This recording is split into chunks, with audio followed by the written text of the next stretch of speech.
this whole time is you're doing a lot of really cool stuff. What is the tech that powers all of this for you? For us here at Uber, it's a lot of internal tooling.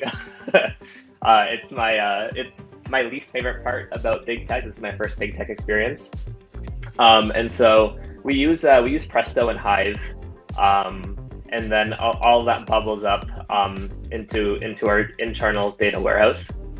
It's something called Query Builder here at Uber.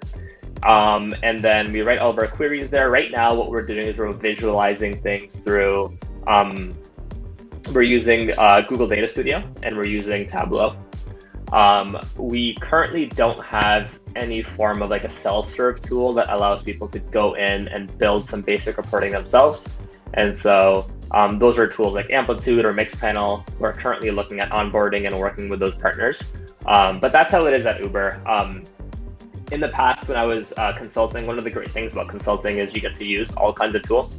And so back when I was consulting, like my general recommendation whenever I'm like talking to newer founders or newer companies is I like to use something like especially when you're first starting off, just keep things as simple as possible. Do things that work, because your goal is to just get the product off the ground and running and get the product market fit, and not necessarily to build the best world-class pipelines and stuff. And so using Fivetran or Stitch off the bat is like a great way to just get data from point A to point B very simply.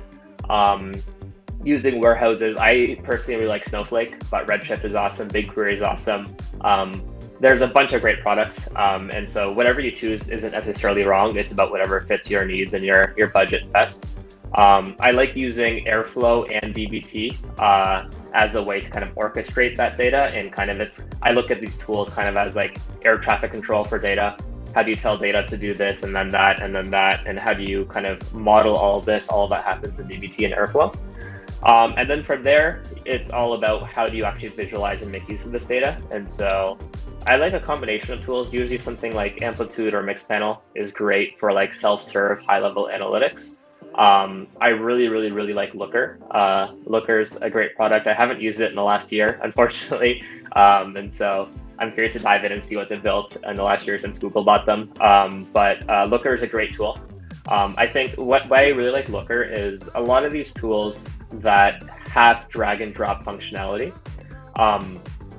As a data person, I don't trust those tools too much all the time because I have no idea what logic they're using and what query is powering this visualization. But in Looker, they have like a backend called, in this language called LookML, where as a data person, I can go in and I can basically build and model that drag and drop. So when somebody asks me a question around, hey, how does this work?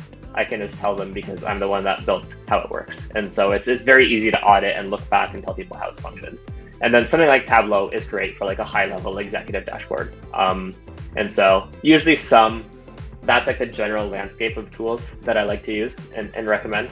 I guess Segment or like mParticle is also great for like Stream and making sure you're logging events.